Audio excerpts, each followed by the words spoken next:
My first experience, I went to this abandoned trackage way that everybody had been going to, and I just went over to look at it and saw that there was a hole in the fence and decided why not. It was pretty magical. I decided that I couldn't stop then. In Philadelphia, there are 40 to 50,000 abandoned buildings. From schools to old factories, these structures lie vacant, their histories long forgotten in the chaos of progress and development. Often, they are seen as a public nuisance, but to some, they are a blank canvas. It's hard to explain, but there's something about it that you wouldn't get doing anything else. I don't know if anybody here has been on the Reading Viaduct, but most Philadelphians have, I assume. It's like, that's cool the first time you go, and then you want more of that, and then more intensely. Mostly because of the excitement that come with it. When I explore, you can say I'm a loner. Most of the time I explore is to clear my mind. The visual high that I get from seeing something so massive in an advanced state of decay is just amazing. These individuals feel inclined to preserve their experiences with art and photography, illustrating history through modern mediums. They are urban explorers. I was spray painting, just tagging, just put my initials on wall. Then when I got to photography, I started getting better with spray painting, doing more art. When you're a photographer or doing videography, you'll have like a good imagination. And you know, going to abandoned houses and stuff like basically help you make that happen. I started when I wanted to branch out. I saw a picture that this photographer Justin Wolfe took of the Divine Lorraine. When I started, it was like, I love this building. I was obsessed with the Divine Lorraine. Tell you everything about it from any year, what was happening, who owned it, what was going on inside, something about Father Divine's life or why he imposed some really weird, strict moral rules on the building and the people in it. And I just decided that I wanted to be there and all those other places.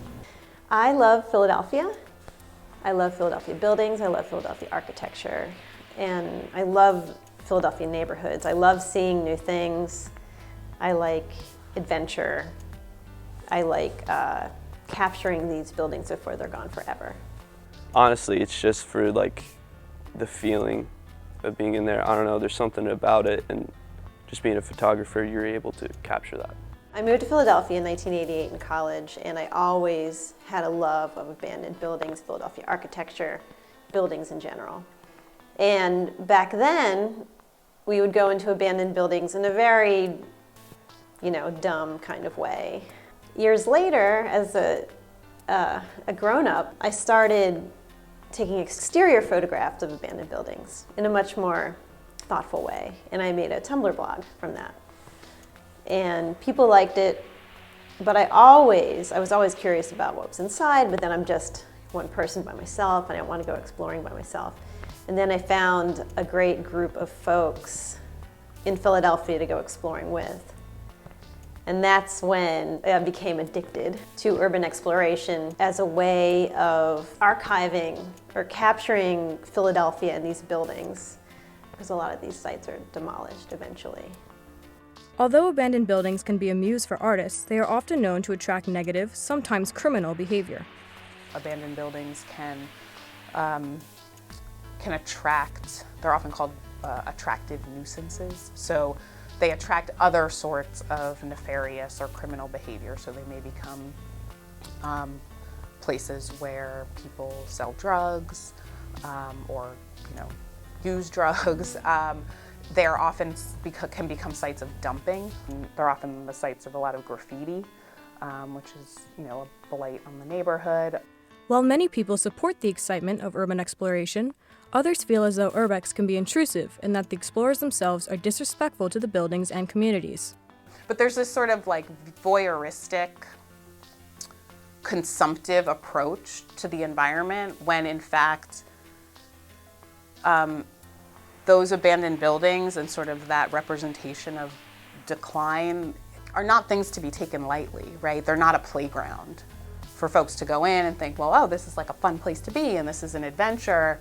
They're not really recognizing the larger systems and structures in place, what it means to walk into a community as a guest, as a visitor, to folks who have lived there for generations and saw sort of the rise and fall of some of these buildings. I think that regardless of age, anyone who chooses to do this as a hobby should stay respectful of the sites, respectful of the neighborhoods, not take anything, don't break anything, don't leave anything. There's a saying, take nothing but pictures, leave nothing but photographs. The Philadelphia High Performance Building Renovation Guidelines state that achieving high-performance building goals in Philadelphia is a challenge when a majority of limited capital dollars are stretched to meet the basic renovation and repair needs of aging infrastructure. In the case of schools, there is a very strong attachment, even for people who understand that a school in their neighborhood may have needed to close, even if they're not happy about that. Even for folks who are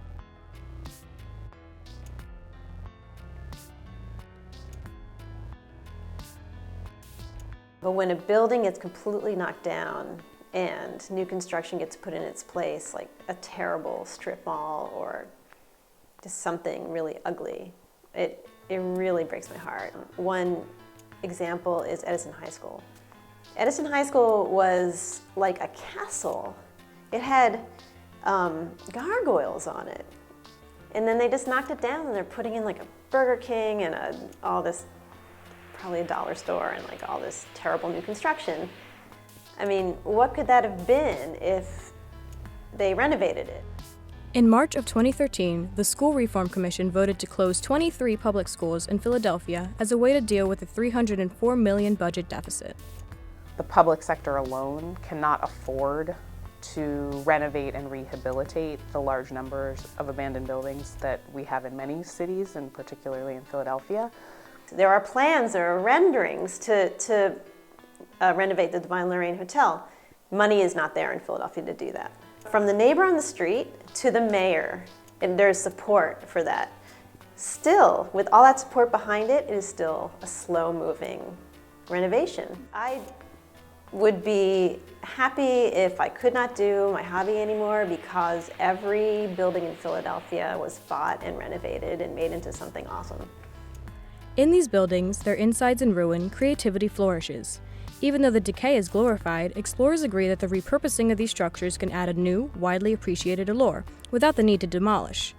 It's important for communities to preserve antiquity when the world around them continues to modernize and the history within disappears. Urban explorers find beauty within maturing places and offer these buildings a lifeline through their art.